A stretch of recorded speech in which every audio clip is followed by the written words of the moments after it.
Hola guys, welcome back to my channel. I know I've been book recording a lot of videos, but today we're going to be doing my September wrap up. And the first book we're going to be talking about is Carnival. Carnival by Stephanie Garber. And this book I am very late to.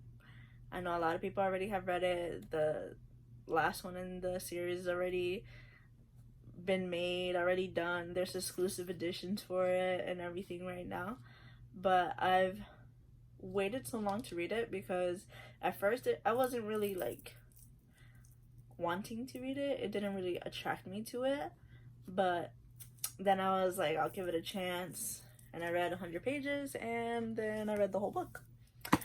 So Carnival is about these two sisters, Scarlett and Tella.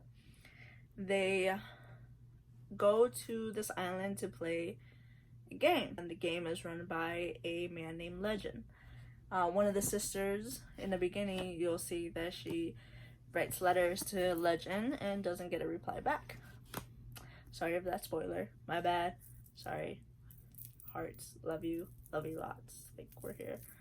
And we see a lot of mind-bending things in here, and we see a lot of twists and turns and people kind of like breaking the rules. And say too much about it because I know that I appreciated going into it without knowing much about it, and just the fact that I maybe had an inkling of liking it, so I dove right in and I read it, and this book was a 4.5 out of 5 stars for me.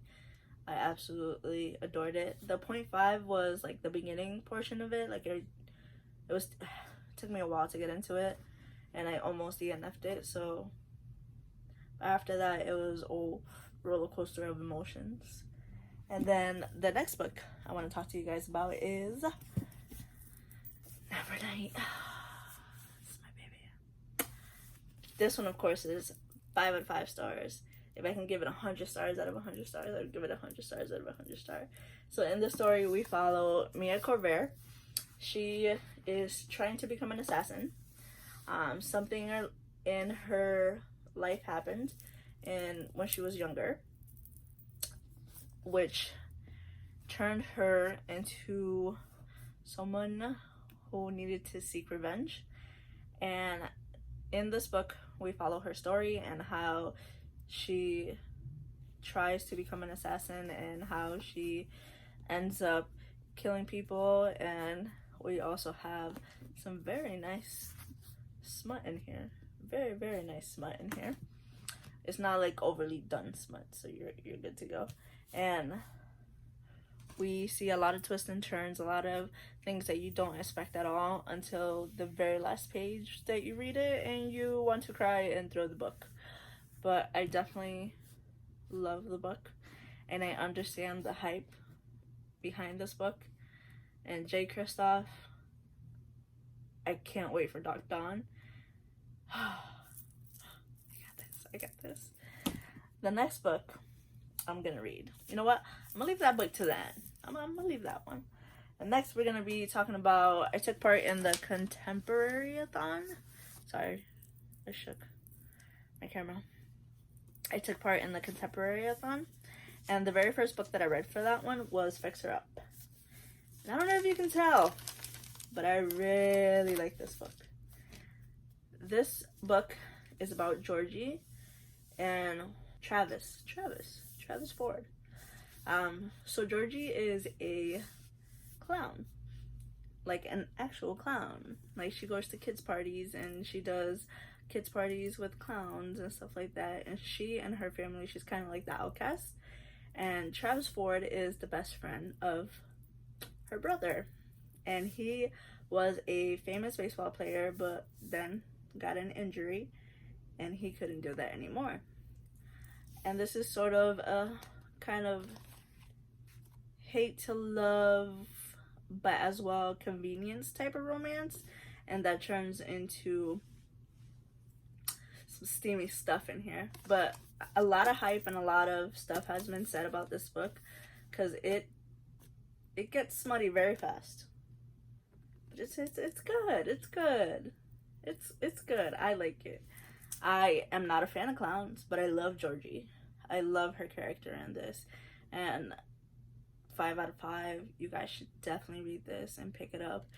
Especially if you're like me that reads fantasy and needs something to like cut into all the fantasy. Like, this book was like, mwah, the cream to the crop. Like, oh, I loved it. And the next book I read was The Hating Game. This one is definitely a hate to love. Both of the main characters are fighting for a promotion, and while they're fighting for the promotion, they end up finding that they really don't hate each other as much as they think they do. And we get to see the insides of their relationship and how they end up going for the job and all that stuff. I gave this one a 4 out of 5. It took me a while to get into this, but I think it's just because I read this one after reading Fixer Up, so it kind of like damaged my like momentum of reading this one and kind of like enjoying this one, because I had Fixer Up in my head, so I was kind of low biased right before reading this one. But I do want to read this again and get like a fresh outlook on this. But all in all, really, really, really good book. You guys should read it. And then the next one that I read in September for Contemporary-a-thon is Permanent Record. And I absolutely love this book.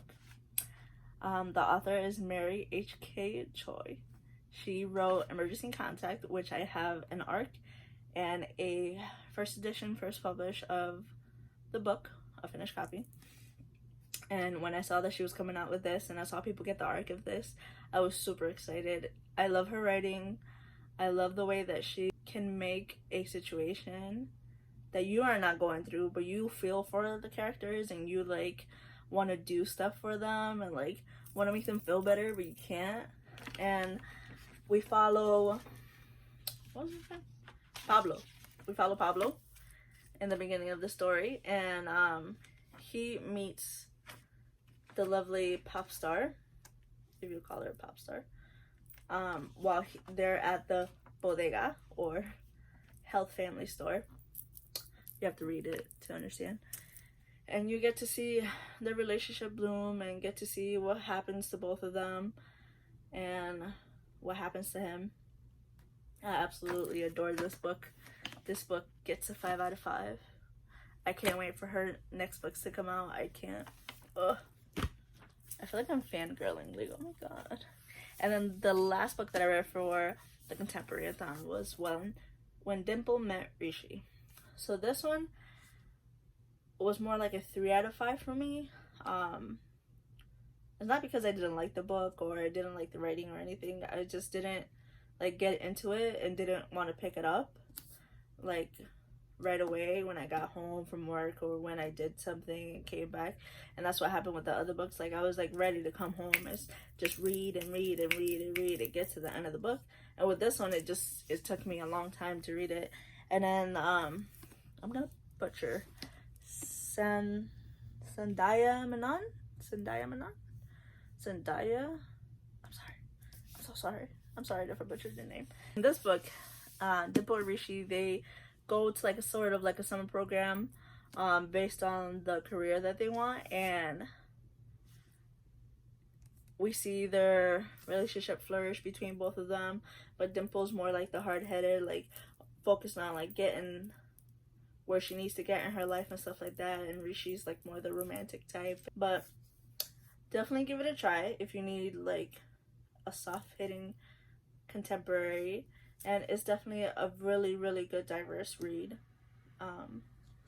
But it was my 3 out of 5. I usually don't give books 3 out of 5. I'm usually kind of nice with it and be like, all right, I'll give you a 4, or I'll give you a 5 out of 5. And the very last most exciting book of my year, and I didn't even expect it, and I wasn't even gonna pick it up. I didn't even hear anything about it. Is Serpent of the This is my favorite book of the year. Tops, like favorite book next to Harry Potter favorite book. And it's written by Shelby. And as well as I got to meet Shelby at Epic's Read signing in that bookstore in Connecticut, and I got to talk to her about this book. And before I met her, I read the book purposely to make sure that I got to talk to her about it, and I fell in love with the characters. I fell in love with this book. I fell in love with everything about this book, the magic, the characters, the love, the hate, the witches, the witch hunters, the place, everything. This book was amazing. And it's a debut. And she did tell me that the second one comes out in 1 year. I'm excited. And I hope that she's coming back around so I can get it signed and talk to her more about this story. And I'll show you right here. This book is signed and personalized. And I have my little ticket right here for when I had to get online and get it signed.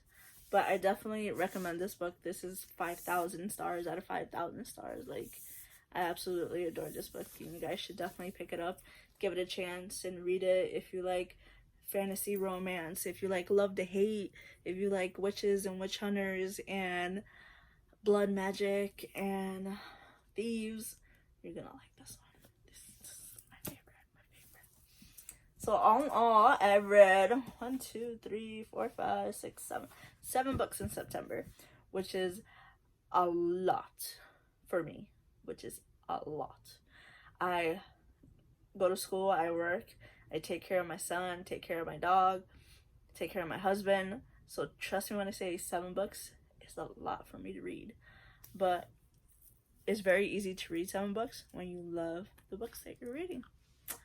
And like that, guys, thank you so much for watching my video, for clicking on this video and wanting to see me ramble and say people's names wrong and butcher people's names, which I'm so sorry. I love you guys. I love you authors. I love you. And I'll see you guys in my next video. Bye.